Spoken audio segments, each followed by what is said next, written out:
మహాదేవుడును మన రక్షకుడు అయిన యేసుక్రీస్తు ప్రభుల వారి శ్రేష్టమైన అతి పరిశుద్ధ నామాన ఉదయకాల మన్నా అనే చక్కని కార్యక్రమాన్ని చూస్తున్న మీ అందరికీ కూడా నిండు హృదయంతో వందనాలండి. దేవుని మహాకృప మీ అందరికీ తోడై ఉండును గాక. ఎలా ఉన్నారు? దేవుని కృపలో మీరందరూ క్షేమమే కదా. సంతోషంగా ఉండండి, ధైర్యంగా ఉండండి. నమ్మదగిన దేవుడు మనకు తోడుగా ఉన్నాడు. ప్రియులారా, మార్చి 2, 3, 4 తారీఖుల్లో క్రీస్తు కృపా ప్రార్థన మందిరం మా పరిచర్యల తరపున 26వ వార్షిక జరుగుతూ ఉంది. అంటే రేపు సోమవారం నుంచే 2వ తారీఖు నుంచే సభలు ప్రారంభం. గొప్ప దైవ సేవకులు వచ్చి దేవుని వాక్యం అందిస్తున్నారు. ఆధ్యాత్మికమైన ఆశీర్వాదాలు కోకొల్లలుగా పొందుకునే సభలవి. భౌతిక పరంగా కూడా దేవుడు నీకు సహాయం చేస్తాడు. తప్పనిసరిగా ఆ మీటింగ్స్లో మీరు పాల్గొనండి, కుటుంబాలతో రండి. దైవ దీవెన ఆశీర్వాదాలు నిండారులుగా పొందుదాం.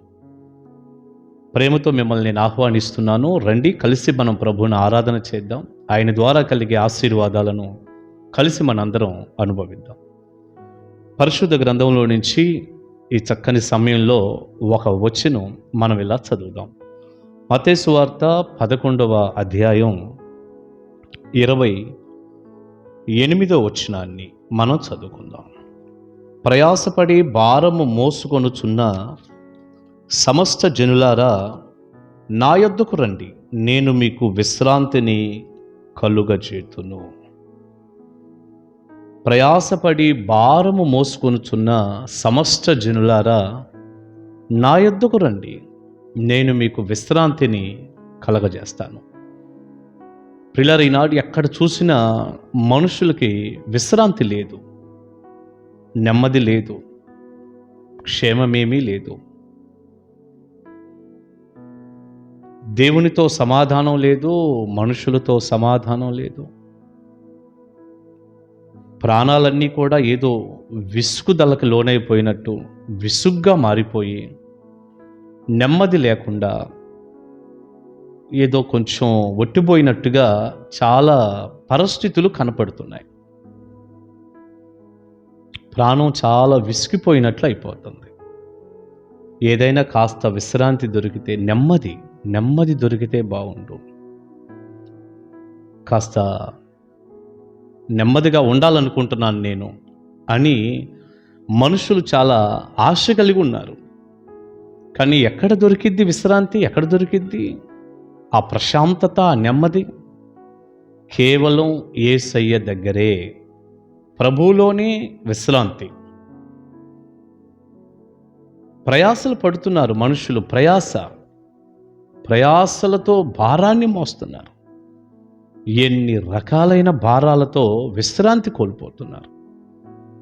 పాప భారం, అప్పుల భారం, రోగ భారాలు, ప్రియులారా, రకరకాల భారాలు, మానసిక పరమైన ఒత్తిళ్ళు, ఇన్ని రకాల భారాలతో మనిషి ప్రయాస పడుతున్నాడు.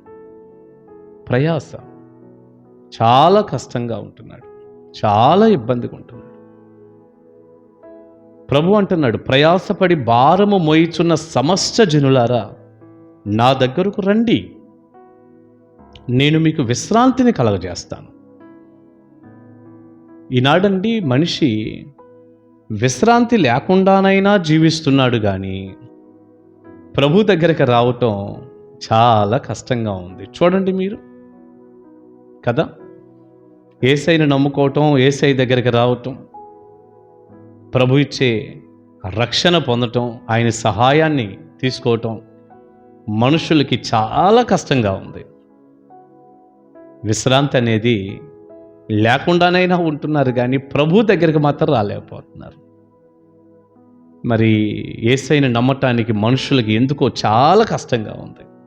కానీ బైబిల్ అంటుంది, ప్రభువు దగ్గరికి రాగలిగితే, ప్రభువే పిలుస్తున్నాడు, మీరు గనక నా దగ్గరికి రాగలిగితే తప్పకుండా నేను మీకు విశ్రాంతిని ఇస్తాను అని. ఇంకొక మాట అన్నాడు ఆయన 29లో, నేను సాత్వికుడను దీన మనస్సు గలవాడను, మీ మీద నా కాడి ఎత్తుకొని నా యొద్ద నేర్చుకొనుడి, అప్పుడు మీ ప్రాణములకు విశ్రాంతి దొరుకును. బా, ఎంత చక్కని మాట. ఎలయనగా నా కాడి సులువుగాను నా భారము తేలికగాను ఉన్నది.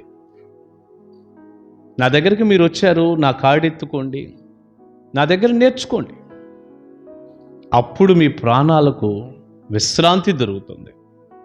దేవుని దగ్గరకు వచ్చి దేవుని మాటలు విని దేవుని విధానాలు నేర్చుకొని మారు మనసు పొంది రక్షణ పొంది ప్రార్థన చేసుకుంటూ ప్రభువులో ఆనందంగా మీరుంటే తప్పనిసరిగా గొప్ప నెమ్మది, గొప్ప విశ్రాంతి ప్రభు ఇస్తాడు. ప్రియులారా, ఈ మంచి మాటలు ఉదయకాలం కొద్ది నిమిషాలైనా కూడా ఈ మాటలన్నీ కూడా మనకెంత దీవెనగా ఉన్నాయో చూడండి. ప్రయాసపడి భారాన్ని మోస్తున్నావా? నెమ్మది లేదా? సమాధానం కరువైందా? ప్రభు దగ్గరకు రా, ప్రభు నీకు విశ్రాంతినిస్తాడు. ప్రారంభంలో నేను మీటింగ్స్కు రమ్మని మీకు చెప్పాను కదా. మార్చి 2 నుంచి 4వ తారీఖు వరకు సభలు జరుగుతున్నాయి, రండి అన్నానుగా. ప్రభు దగ్గరకు రండి, ఆయన మీకు విశ్రాంతినిస్తాడు. పరలోక భాగ్యం కూడా మనకు దొరుకుతుంది. తప్పకుండా ప్రభు పాదాల దగ్గరికి వచ్చినప్పుడు కలిగే ప్రతి దీవెన, ఆశీర్వాదం నిండారులుగా మీ అందరికీ ఉండునుగాక. ఆమేన్. ప్రార్థన చేసుకుందాం.